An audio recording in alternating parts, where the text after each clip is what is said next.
আমি তো বলে দিচ্ছি আজকে কচুর রেসিপি করব, মানে শোলা কচুর। কিন্তু এই ভিডিও দেখে আপনারা যখন শোলা কচুর রেসিপি করে কাউকে খাওয়াবেন, আপনারা কিন্তু বলবেন না।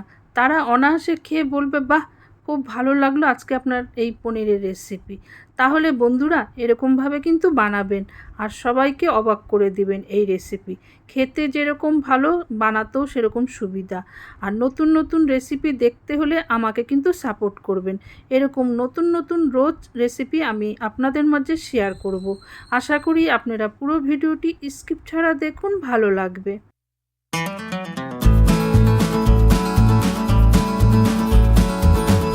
রান্নাটা শুরু করার আগে আমি আপনাদের জানাই নমস্কার এবং স্বাগত। আমি এখন শুরু করব। পরপর কিভাবে তৈরি করছি আর কি দিচ্ছি আপনারা ভিডিওটি দেখতে থাকুন। শোলা কচু এটা আমি ভালো করে কেটে ধুয়ে নিয়েছি, সামান্য একটু লবণ দিলাম, আর দিব 2 চামচের মতো চালের গুঁড়ো। চালের গুঁড়োটা দিলে পরে খেতে কিন্তু খুব ভালো হবে আর মুচমুচে হবে। কিভাবে বানাচ্ছি দেখুন, তারপর বুঝতে পারবেন। এখন দিয়ে দিলাম সামান্য একটু হলুদ, আর দিয়ে দিলাম সামান্য একটু লবণ, তবে ঝালটা আপনারা দিতে পারেন আর একটু দিয়ে দিলাম সামান্য একটু আটার বদলে আপনারা ময়দাও দিতে পারেন, কর্নফ্লাওয়ার পাউডারও দিতে পারেন। এগুলো দিয়ে খুব ভালো করে মেখে নিব। আর এর মধ্যে এক ফোঁটাও জল দিব না, এরকম ড্রাই মতন থাকবে। আর দেখুন একদম পনিরের মতন কেটে নিয়েছি। রান্নাটাও আমি করব একদম পনিরের সাথে। খুব ভালো করে এটাকে মাখিয়ে নিলাম এবং গায়ে যাতে সব মশলাগুলো ভালো মতন লেগে যায়। আর একবার এরকম করে খেয়ে দেখুন, তাহলে বুঝবেন যে না, পনির থেকেও তো এটা খেতে বেশি ভালো লাগছে। এখন আমার মাখানো হয়ে গেছে, আমি তেল দিয়ে দিলাম পরিমাণ মতো। এখন পরপর করে আমি ভেজে নেব, অল্প করে ভেজে নেব, লাল করে বেশি ভাজবো না, যাতে মশলাগুলো সব লেগে এবং একটু মুচমুচে হয় সেরকম খেয়াল করে আমি ভেজে যাব।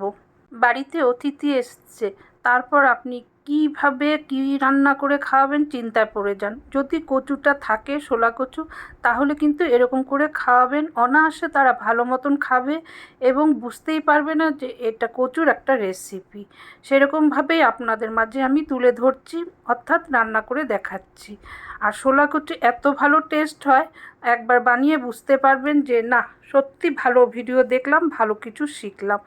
দেখুন পরপর আমি ভেজে নিচ্ছি, আর তেল যেটুকুনি থাকবে সেটার মধ্যেই কিন্তু আমি এগুলো ভেজে নিচ্ছি, আর কিন্তু আমি তেলের মধ্যে দিচ্ছি না। এখন বাকিটুক আরও ভেজে নিচ্ছি। যে সকল বন্ধুরা ভিডিও দেখা শুরু করেছেন এখনও লাইকটি দেননি, লাইকটা কিন্তু দিয়ে নিন। অনেকেই আছে কিন্তু কচু খেতে ভালোবাসে না, তাদের কাছেও কিন্তু এটা রান্না করে দিবেন, অনায়াসে খুব ভালো চেটেপুটে খেয়ে নেবে, গ্যারান্টি সহ এটা আমি বলছি। আমার দেখুন এটাও ভাজা হয়ে গেছে, এখন আমি নামিয়ে নিচ্ছি। এর আগেও আমি অনেক কচুর রেসিপি শেয়ার করেছি আপনাদের কাছে। এই ভিডিও দেখে যদি আরও কচুর রেসিপি দেখতে ইচ্ছা করে চ্যানেলে গিয়ে কিন্তু দেখতে পারেন। এখন এর মধ্যে দিয়ে দিলাম রসুন কুচি, মানে 6-7টা কোয়াক, সেটা কুচি করে দিয়েছি। আধা চামচের একটু কম দিয়ে দিলাম গোটা জিরা। এটা একটু ভালো করে ভেজে নিচ্ছি। এখন এর মধ্যে দিব আগে থেকে 2টো পেঁয়াজ কেটে রেখেছিলাম, তবে বেশি কুচি নয়, এরকমভাবে কেটেছি, সেটা আমি দিয়ে দিলাম। যেরকম পনিরের তরকারির মধ্যে দেওয়া হয় এরকমভাবে, সেরকমভাবেই কিন্তু পেঁয়াজটা কেটেছি। লাল করে এটা একটু ভেজে নেব। তেল কিন্তু সামান্যই লাগবে এই তরকারিতে। আর তাছাড়া তো আমি একটু তেল কম দিয়ে রান্না করি, আপনারা নিশ্চয়ই ফলো করেছেন যদি রান্নাগুলো দেখে থাকেন। প্রতিটা ভিডিওর মধ্যে কিন্তু আমি নিত্য নতুনভাবে রান্নাগুলো দেখাই। আপনারা কিন্তু কমেন্ট করবেন যে প্রতিটা রান্না আপনাদের কাছে কেমন লাগছে। এখন 3 চামচ দিয়ে দিলাম সাদা তিল।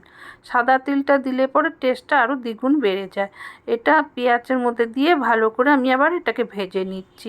আপনারা সাদা তিলের বদলে কিন্তু আপনারা দিতে পারেন পোস্তদানা। এখন দিয়ে দিলাম 1 চামচ লবণ স্বাদ অনুযায়ী।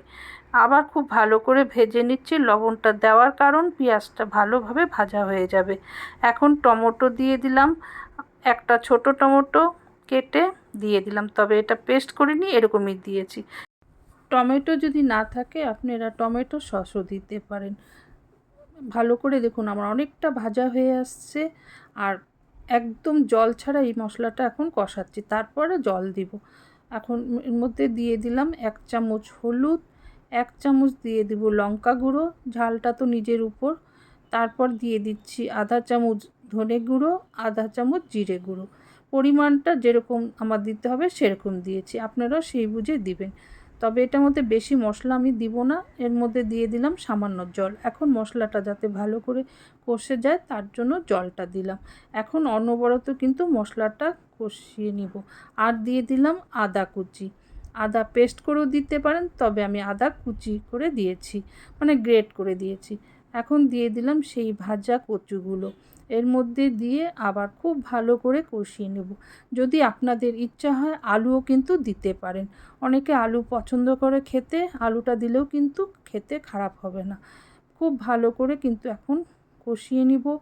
দেখতে তো পেলেন বেশি কিছু আমি মশলা দিয়ে এই রেসিপিটি করলাম না, আর কালারটাও দেখুন খুব ভালো এসে গেছে। কাশ্মীরি লঙ্কার গুঁড়ো এখন আমার কাছে নেই, দিলে পরে আরও ভালো কালারটা আসতো। আর গ্যাসের আঁচ কিন্তু একদম লো করে নিয়েছি, কারণ মশলাটা যাতে না পুড়ে যায়। কচু নিরামিষ বা আমিষ কোনো রেসিপি যদি আপনাদের দেখতে বা শিখতে ইচ্ছা হয় তাহলে কমেন্ট বক্সে কমেন্ট করবেন, আমি নিয়ে আসব। এখন দিয়ে দিলাম গরম জল, পরিমাণ মতো গরম জল দিলাম।